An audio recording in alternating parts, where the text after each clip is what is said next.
সুপ্রিয় শিক্ষার্থীবৃন্দ, তোমরা সকলে আশা করি ভালো আছো। আমিও ভালো আছি।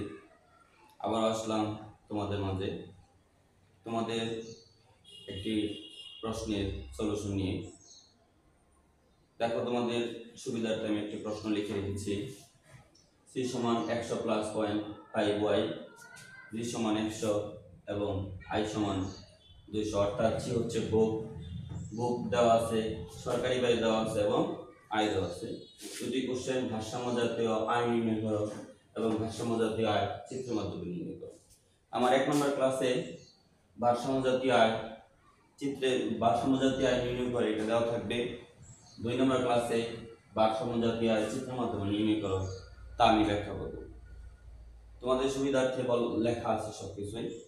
আমরা জানি ভারসাম্য জাতীয় আয়ের তিনটা সমীকরণ দেওয়া থাকে, অর্থাৎ দ্বিঘাত বিশিষ্ট ভারসাম্য দেওয়া থাকে y সমান c প্লাস i, আবার এরকম তিন ঘাত বিশিষ্ট আছে y সমান c plus i plus g, y সমান c plus i plus g plus x minus m। অর্থাৎ y সমান c প্লাস i ভোগ প্লাস বিনিয়োগ প্লাস সরকারি ব্যয়, ভোগ প্লাস বিনিয়োগ প্লাস সরকারি ব্যয় প্লাস x হচ্ছে রপ্তানি, m হচ্ছে আমদানি।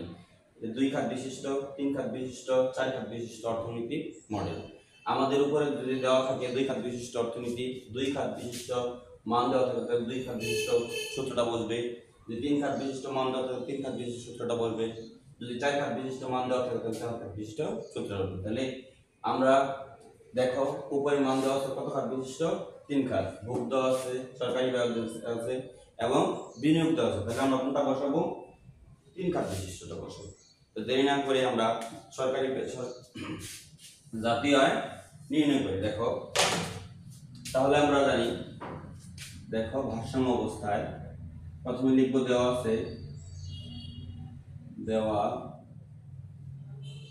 আছে c সমান 100 প্লাস 0.5y, g সমান দেওয়া আছে 100, i সমান দেওয়া আছে 200। এই মানগুলো দেওয়া আছে। পরে লিখব, আমরা জানি ভারসাম্য অবস্থায় y সমান c plus i plus g। অর্থাৎ তিন খাত বিশিষ্ট অর্থনীতি মডেল দেওয়া আছে, আমরা তিন খাত বিশিষ্ট অর্থনীতি সূত্রটাই বসাবো। দেখো, এখানে আমরা যদি মান বসাই, y মানে i, c হচ্ছে ভোগ দেওয়া আছে কত? 100 প্লাস 0.5y প্লাস i দেওয়া আছে কত? 200 এবং g দেওয়া আছে কত? 100। দেখো, বা y এখানে একটা চলক দেওয়া আছে y আমরা এপাশে y দিয়েছি, এই চলকটা এপাশে নিয়েছি 0.5, y সমান 100 200 100 সমান 400, বা 0.5 y থেকে 0.5 বাদলে, অর্থাৎ এখানে y এর সামনে একটা সহগ দেওয়া আছে। কি দেওয়া আছে? 1। তাহলে 1y থেকে 0.5y বাদ দিলে কত থাকে? 0.5y সমান 400 টাকা। 400 বা y সমান উপরে 400 ভাগ 0.5 ডিভাইডেড করলে, সুতরাং y সমান 800 কোটি টাকা।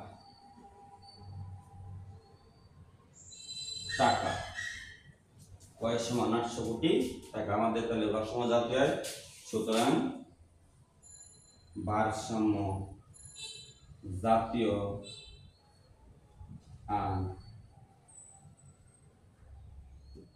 আয় y বার সমান 800 কোটি টাকা। এটা হয়ে গেল। যদি আবার এখানে মান যদি অতিরিক্ত x - m দেওয়া থাকে, মানে রপ্তানি দেওয়া, যদি xn দেওয়া থাকে তাহলে xn হবে, বা x - m দেওয়া থাকলে x - 1m হবে।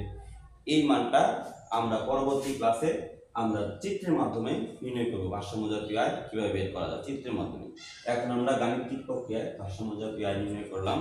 তোমরা যদি আরো সমস্যা থাকে তোমরা কমেন্ট বক্সে জানাবা, এবং তোমার যদি ক্লাসগুলো ভালো লাগে থাকে তাহলে অবশ্যই আমার চ্যানেলটি সাবস্ক্রাইব করে দেবে। সকলকে ধন্যবাদ।